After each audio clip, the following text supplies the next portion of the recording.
NATO.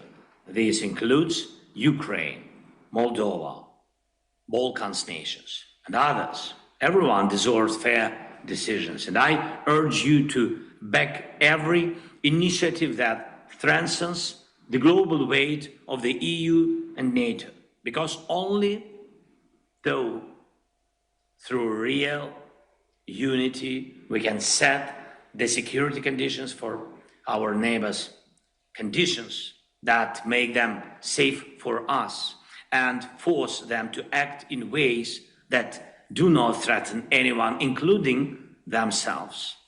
Thank you for your attention. Thanks for invitation.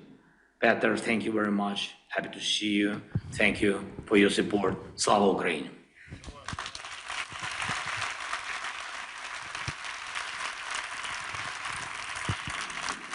Thank you so much, President Zelensky. We're so happy we got that link back up. President Zelensky has happily agreed to take a few questions. So, President, Ukraine is critical for global security. In your view, what are the forms of long-term security guarantees that would provide the strongest deterrence against Russian aggression?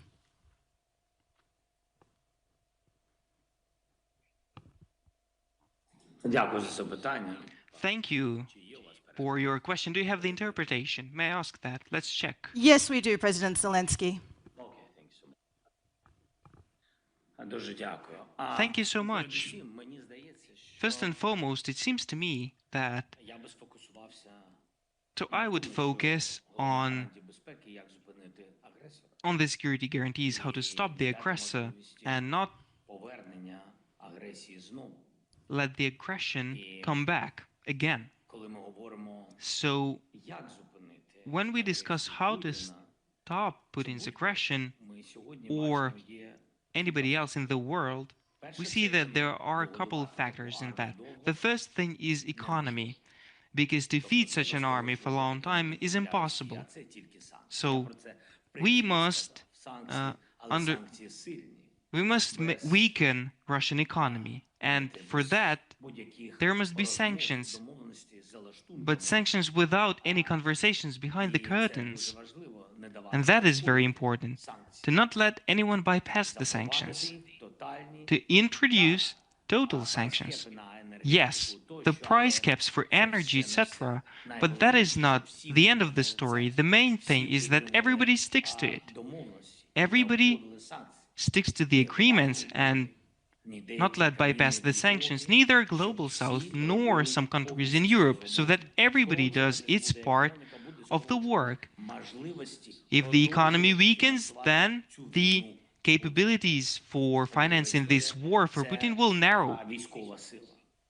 Second thing is military power. We must support Ukraine as much as possible, and I thank Petr and anybody who helps, not only with artillery initiative, but with any other initiative. Maybe this can be fully understood when everybody can answer for oneself what Ukraine means for the global security, for the security of the world. I believe that Ukraine means security guarantees for Europe today. Of course, NATO is a reliable ally, but the fact that Ukraine stands there and doesn't allow the war to spread further, that is strong security guarantees for all of Europe, and Ukraine must be strengthened, which is why second component is to strengthen the army of our state, and to strengthen and increase the production at your own territories. And that is feasible. That's feasible. The finance must be put into that, to develop the technologies, and to not turn a blind eye to bureaucratic inconveniences. Everybody must understand that Ukraine is an example here. I admire our army, and everybody does its part of the work, but the hardest work have those who are at the front lines, the infantry, who stands on the very first line of the battlefield. Because they have the most severe losses, they have the biggest number of casualties. Those are the most courageous people. And the biggest number of wounded is at the first line of the front line. Each line is important, but the most important is the first line, because shall it fail, everything will fail.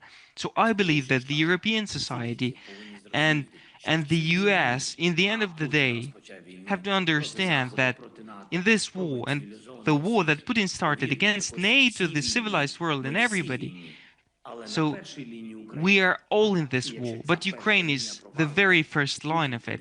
And shall this line fail, Putin will go further. So second point, to strengthen the army, it's not just eloquence. On this depends the security of all Europe. And third is probably political isolation. And when we say political isolation, it's not about inviting or not inviting Russia to summits, to come to them for the meetings or not. Political isolation is when everybody strictly adheres to the rules. And the rules that not only Europe, but global South as well, China, Brazil, India, etc.,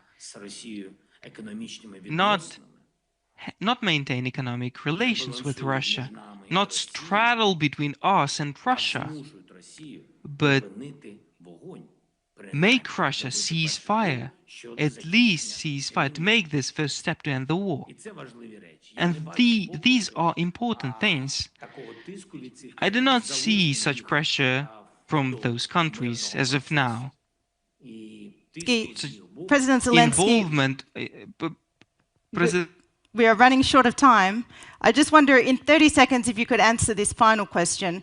What are your non-negotiables for just peace?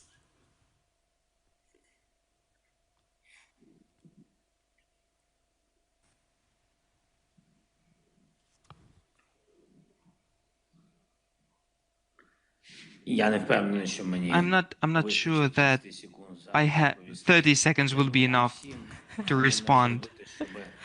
I think we all must make it the way that Russia and Putin do not prevail in this war. I think that is the best security guarantee for the whole of the world, because he will never stop. Thank you. President Zelensky, thank you so much for joining us at Globsec 2025. All the best. Ladies and gentlemen, if you could please remain in your seats. And we're just going to acknowledge that the President of Czechia, Petr Pavel, has been with us this morning and will be leaving, and we thank Czechia's hospitality again for hosting Globsec.